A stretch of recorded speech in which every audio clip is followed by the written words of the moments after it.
Mark Montefiore, Public Information Officer for the City of Vacaville, and this is another episode of Word on the Street with Vacaville Police Chief Richard Word. Chief, thank you for taking some time out of your day. Sure thing. As usual. Yes, sir.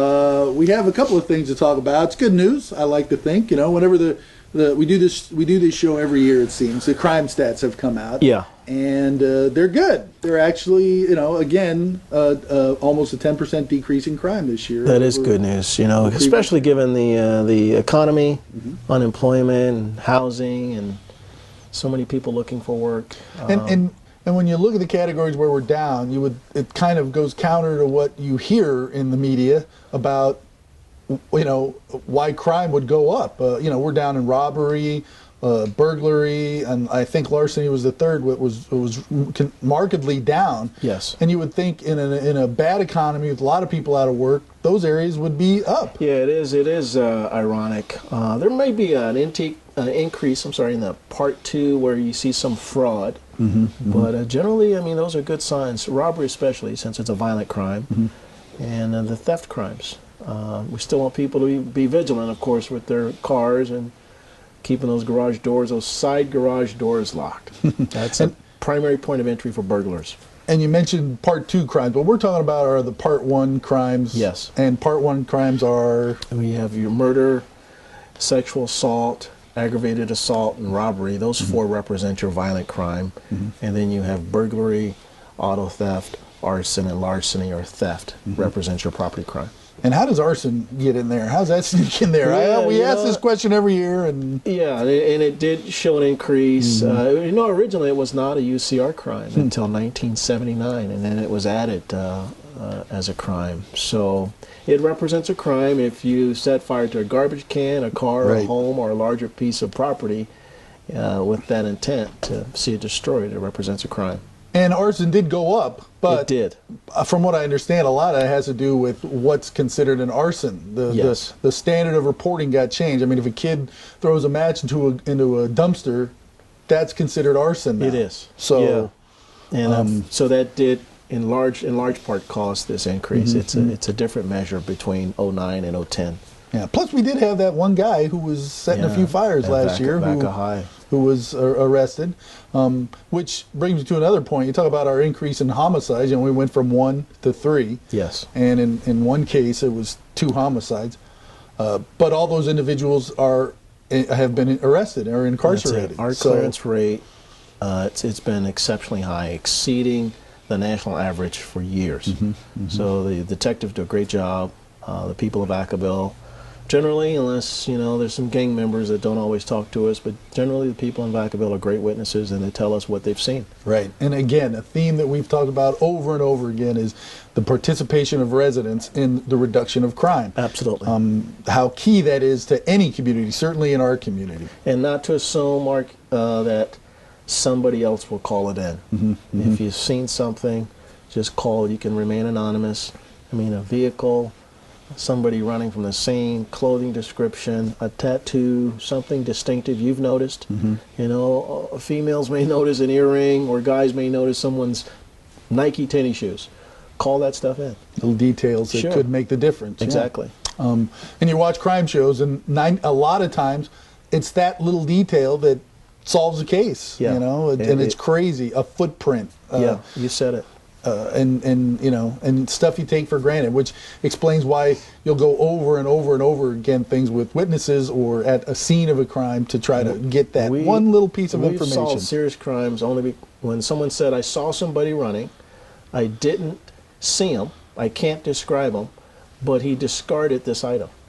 And just by us getting that item, we were able to identify the suspect. And find the person. That's incredible. Yeah. Well, Vacaville's a safe place. There's no doubt about it. Yeah. And you and your team make great effort to keep it that way. Yeah, we're working hard. The crime suppression team, they do a good job with the gang members and parolees, probationers, and people with warrants. Traffic, it's important. I know people complain when they get pulled over and they get tickets, but it's amazing the number of people that drive on suspended licenses. Often our major criminals drive. We can take that car away from them, we can prevent a serious crime. So it all plays a part. Narcotics, when we serve search warrants, drug dealers often have guns to protect their cash and drugs, and so it helps us to prevent more serious crime. And you mentioned the crime suppression team. We used to do these large scale sweeps in the past, Yeah. and we're not doing that anymore. That's a We good do. Well, why don't you tell us what we do now? Yeah, they're more smaller, targeted. We call it target-oriented enforcement, where we'll specifically look at a person who we believe is a chronic offender. And we'll say, okay, we've got to pay close attention to this person. And we tell everybody in the department, you know, if you see this guy, he's on probation or he's wanted, monitor him, pay close attention. Of course, abiding by the law, you know, everything is lawful. And that is proven to be much more effective. Just hitting the ground, contacting people, making good stops, pedestrian stops and vehicle stops. And our arrest numbers of the crime suppression team have gone up.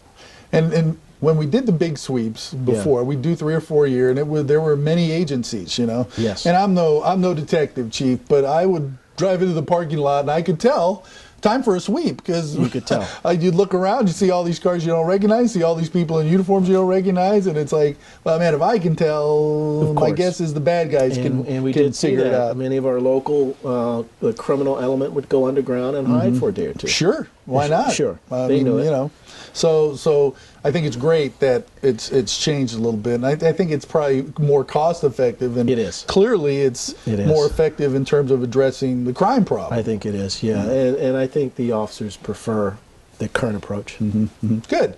You mentioned gangs, and I only bring it up because, again, it's kind of back in the news with these shootings that are taking place. Why don't you talk a little bit about what's going on? Yeah, there was a shooting, a murder of a young man who we know to be in the Norteño gang, and he was killed earlier this month. And then we believe there was a shooting in retaliation of a guy who we know is a Sureño gang member, and he admits that. And then just last night we have yet another shooting of a Norteño gang member in the Trower Park, Bennett Hill area. Again, this guy, they're not willing to cooperate. It's pretty common. There's this code, if you will, not to talk, not to snitch. We'll deal with it within our gang, you know, that's the code. So it makes it really difficult to solve these crimes. We're doing some searches. We're following up. We have some good leads on the murder. I think the guys are doing a good job, given the reluctance of people to speak, but it is a challenge to solve crimes of that type. I mean, again, getting people to speak about anything that they may see, even if it's not a description of a suspect, a vehicle, some behavior that's changed, some new activity at a house that you find suspicious already. That's the type of information we need now. And they can be anonymous, right? I mean, Absolutely, it's not like Mark. it's me. Guess what I saw? Yeah, you don't have to say, this is Mark Mazzaferro, here's where I live, here's what I saw. Say, I know some information about that shooting last night, here's what I saw. Click. And that's enough. You know, that's enough. Yeah. You know, we prefer to talk to you personally and ask you some questions, but you really don't have to do that. And what I find, it's kind of, I don't know, it's unusual, but these guys that are getting shot now, they just go to the hospital. Yeah. They're not calling 911. Nobody. They either somebody takes them or they take themselves to the hospital, and the law requires the hospital to contact you. Absolutely, and they do, and we respond, and it's harder now that we're delayed. We're not at the scene. And that's part of the problem. Some instances we can't always find the scene because they don't want. They don't tell you where it happened. Sure, they lie about it. We had that instance where a guy said he was shot on the freeway. The second shooting, where we know that was not true. He was shot in Vacaville, and he refused to tell us. It's amazing that a victim would refuse to cooperate in the capture of the assailant, but that happens a lot with gang members. Yeah, and it's you know, like we were talking before, it's such a waste of energy, of effort. I mean, there's so many positive things these people could be doing. Yeah. Instead, they're, you know, and there's all kinds of reasons for it. Some are very good, some aren't good at all. But it's unfortunate that this is the path they've chosen. It is. When there's lots of places to go for resources and help, and, you know, I get it. Times are tough, budgets are cut, but there's still a lot of places to go to get help. Sure. And that doesn't interest them. You can get job training, you can go to the community college. Counseling. Absolutely, the counseling, whatever, what have you. There are very affordable resources that exist in this town, within the county, that people, for some reason, won't take advantage of. I want to assure, you know, the residents of Vacaville, though, that we're doing everything that's we can think of, humanly possible. Talking to chronic offenders, people are giving us information. We're searching some homes of key people, using other agencies. We're talking to Fairfield, for example, sharing notes because they have a lot of information. Yeah. So there's a lot that we're doing, and we do have some leads. And as bad as it is, it's not like there's this gang war going on in the streets of Vacaville, and you need to stay in your home. It's not good, granted, but yeah, it seems like this Norteño-Sureño group, I mean, they're targeting each other, and it may be nothing. They simply ask you, who are you with? And that could spark you give the wrong answer, and of course, or give no answer, or and it appears our shooters are driving into, like the Trower neighborhood, and then they walk on foot, and they look for a target, and then they run back to the car and flee. And off they go. That seems to be the MO. So we're gonna be prepared for that, and hopefully, I can announce some arrests. Well, let's hope so. Yes. Like you said, I know our men and women are out there doing a great job and doing everything they can to get to the bottom of this and address it. We had Jim on a few months ago talking about the gang situation. That was great. Yeah, his folks do a wonderful job. Yeah, and the idea that we went from 200 gang members 10 years ago to 200 gang members. Yeah. So obviously, we're not falling behind, which is great news. Yeah. Anything else going on out there you want to talk about, Chief? No, I mean just folks are working hard. We're a smaller force, but we've become, I think, more efficient, and that the different method of doing these gang sweeps is an example of that. And instead of having, for example, a full unit in my narcotics team and a full unit in the crime suppression team, they work together a lot to serve search warrants.